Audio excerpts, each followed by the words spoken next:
대구는 뭐 비슷한 이야기를 해줍니다. 산업령을 정식한다라는 뜻을 가지고 있는데 대구뿐만이 아니라 우리나라 중요 행정도시에 60여 개의 식산은행이 들어서게 되고요. 대구 같은 경우는 식산은행 가운데 1급지 은행이었다고 보시면 됩니다.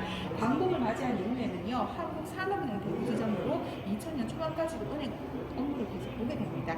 그러던 중에 이제 건축학적으로나 또 역사적으로 화려가 깊어서 이 건물은 대구시 유형문화재 49호로 지정이 되어 있습니다. 출입문을 보시면요, 2층 올라가는 계단이라던가 벽면을 장식하는 타일들, 그리고 대리석 기둥들 다 1942년 시로 되어있습니다. 이제 이 건물 같은 경우는 다른 것과는 조금 차별된 게 은행 건물로 세워져서 또 은행으로 계속 그 용도를 했었기 때문에 건물이 굉장히 잘 보존이 되어 있다고 보시면 되고요. 2000년대까지 은행을 했어요. 네, 2000년 초반까지 은행 업무를 했었어요. 네, 그래서 이 건물 대구시 도시공사가 매입을 해서 대구시에 기증을 하게 되면서 2011년도에 이제 역사관으로 개관을 했다고 보시면 되고요. 보시면 아이들 같은 경우는 여기를 제일 많이 하는 질문이 감옥이냐라는 질문을 제일 많이 해요. 금고네요. 그렇죠. 와. 벽돌께도 굉장히 두껍지만요, 문이 한 개, 두 개, 세 개 단단하게 입구가 질문이구나. 혼자 금고에 들어가지는 않았다고 합니다. 2인 1조로 이루어져가지고 금고에 들어가서도 문을 첫 번째 문은 다른 사람이 열고 또 두 번째, 세 번째 문도 이 두 명이 번갈아 가면서 열었다고 얘기를 하거든요. 하나라도 고장이 나면 안쪽에 갇히거나 이동이 안 될 수가 있겠죠. 그럴 경우를 대비해서 만들어 놓은 비상문이 여기 있는 작은 문이에요. 요거는 별도의 비상문이 아니라 비상문이라고 해요. 금고 안쪽으로 가보실게요.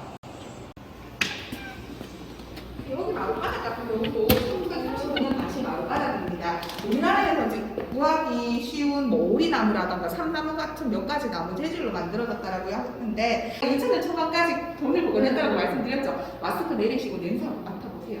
돈 냄새 나. 자, 금방 안 들어가죠. 돈 냄새 나네. 아직까지 돈 냄새 남아있어요. 그래서 돈 기운 받으셔가지고 부자 되시라고 저희가 이거 안내를 해드립니다. 조금 더 화려한 문양 같은 경우는 안쪽에 꽃이라던가 과일로 이렇게 막 조각되어 있는 것도 있다고 하거든요. 그리고 언뜻 보시기에는 벽돌 건물처럼 보이지만 건물 외벽에 타일을 붙여놓습니다. 그래서 그 당시에 가장 미국이 선호했던 게 화려하면서도 좀 웅장한 걸 강조하기 위해서 타일들을 굉장히 많이 활용했다고 보시면 돼요. 대구 근대거리를 보고 싶다 하면 지금 출발합니다. 오라이! 사람이 억수로 붐비네. 여기는 서문시장 정거장입니다. 1923년까지 서문 밖에 있었던 시장인데 지금의 저기로 옮겨왔습니다. 저 멀리 보이는 두 개의 첨탑은 성당이고요. 오른쪽에 보이는 동산에는 외국인 선교사들이 많이 살고 있습니다. 서문시장이랑 연결된 시장 분로 일대 대중교통이지요. 자, 1버스를 타고. 자, 부역버스, 대구 최초 시내버스입니다. 대구 부에서 직접 운영했다는 뜻이고요. 여기는 들어가 보시면은 그 당시 거리를 영상으로 체험하실 수가 있는데 아까 들어가서 보셨죠? 네. 자, 아까 혹시 오라이라는 말 들어보셨어요? 근데 시대적인 배경을 감안해서 우리가 나쁜 용도로 사용하는 게 아니기 때문에 맞아요. 예, 그런 항의하시는 분들이 특히나 어떤 그런 기념일이 되면 굉장히 많으세요. 아마 1력거 사진이 여기 있을 거예요. 1력거 같은 경우는요, 분에 5정거장을 이용하는데 대략 30전 내외의 돈을 받습니다. 그럼 지금 환산하고 비싼 거 아니에요? 금액으로 환산을 하면요, 근로자의 한 달 임금이 30전이 안 됐다라고 얘기를 했고요. 너무 쌀 비싸. 3대 값이 39전이었대요. 그러면 이 1력거 굉장히 비싸죠. 일반 시민들 1력거 잘 못하거든요. 자, 그렇게 되면서 이 1력거는 버스에 등장, 서울에는 전체에 등장 같은 경우 이게요. 새벽반에서도 발견이 됩니다.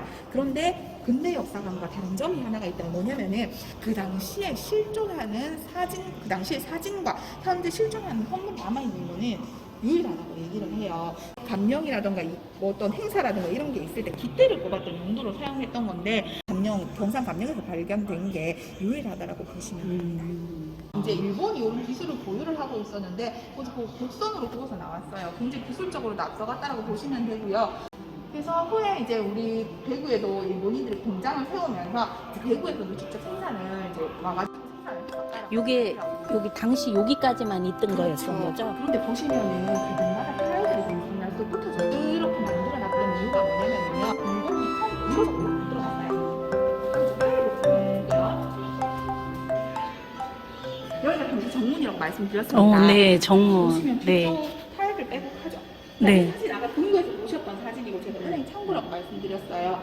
자, 요 선을 기준으로 쇠창살과 벽이 설치가 되어 있는데 첫 번째 기둥부터 이렇게 우리가 봤던 저 기둥까지 이어져요. 제가 있는 곳이 창고 안쪽 직원이 있는 창고 보이는 부분만.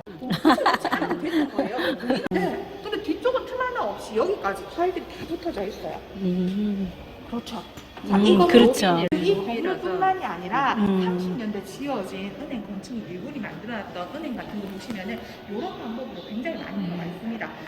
흔히들 이게 스타일의 상징이고 뭐 은행 지점장을 지냈던 사람은 침입할 거라고 생각을 하는데 중요한 건 대구 지점에서는 이게 40년도 이전에만 하더라도 그 이후에는 모르겠지만 은행장 대구에는 조선인 은행장이 나오지 않았다고 해요. 조선인들에게는 절대 지점장 자리를 주지 않는데 그런데 근무기간 거의 20여 년 만에 은행 지점장이 됐다라고 하는 기간 동안에 근데 그 은행은 굉장히 중요한 역할을 하는 은행은 아니었었어요. 그러다 보니까 책임이라던가 굉장히 중요한 역할의 은행이 아니었기 때문에 후에 조선인들도 불만사항 굉장히 많을 수가 있겠죠. 이렇게 근무했는데 승진도 일본인들과 다르게 늦어지고 뭐 이런 그게 있다 보니까 조선인들에게 어쩌다 한 곳은 이렇게 지점장 자리를 주었다라고 얘기합니다. 그리고 보시면은 문이 옆에 붙어 있어요. 저기도 옆에 붙어 있죠. 바로 직진해서 오면 되는데 왜 옆에 문을 이렇게 만들어놨어요? 약간 강도 뭐 맞아요. 그런 거랑 관련되지 않았어요? 불편하게. 농협이라던가 뭐 이런 거 은행 가보시면 이렇게 만들어지는 네, 맞아요. 것들 있잖아요. 맞아요. 인력거는 강화도 조약 이후로 항구가 강제적으로 열리게 되면서 인천 항구로 한 15대에서 17대 가량의 인력거 처음 들어오게 되는데 우리가 영화 같은 데 보면은 인력거꾼은 죄다 조선인들이죠. 핍박받으면서 인력거를 끄는 장면들이 많이 나오는데 초반에는 조선인들이 인력거 끌지 않습니다. 일본인들이 돈을 벌어갈 목적으로 인력거를 가지고 왔기 때문에 초반에는 일본인들이 인력거를 끌고 다닙니다. 그런데 조선 땅에 인력거 가져갔더니 돈벌이가 좀 되더라. 너나 할 것 없이 인력거를 가지고 들어오게 되면서 이곳저곳에 인력거 회사가 들어서게 돼요. 그러다 보니까 자연스럽게 인력거꾼을 고용을 하게 되고 조선인들은 생계의 수단으로서 취직을 하게 돼요. 초반에는 인력거 그래도 비싸긴 해도 굉장히 잘 끌고 다녔고 돈벌이가 솔창게 됐었는데 서울에 전차가 다니기 시작을 하고요. 대구에도 머지않아 버스가 다니기 시작을 하죠. 이 비싼 인력거 이용하는 사람들이 줄어들게 되면서 결국 인력거가 사라지게 되는데 사라지기 전까지 인력거꾼들은 협회를 만들어서 대구 부천을 찾아와서 돌도 던지고 오물도 투척하면서 항의도 굉장히 많이 했지만 결국 인력거가 더 이상 운행되지 못하고 중단이 됩니다. 여기에서 유추할 수 있는 게 저는 우리나라 노조의 시초는 인력거뿐이었다라는 얘기를 많이 하죠. 우리 근현대 소설 중에서 인력거 나오는 소설이 있어요. 김첨지 인력거꾼 나오죠. 현진건 선생이 쓰셨던 문수조 작가가 바로 대구 출신의 작가라고.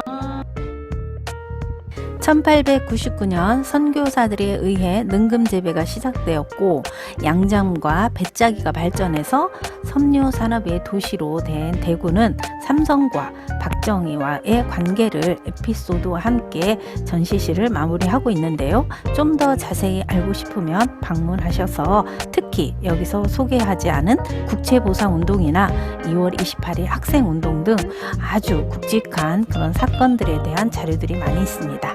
자, 근현대로의 모습, 대구로 여행을 떠나보시는 것도 좋겠죠?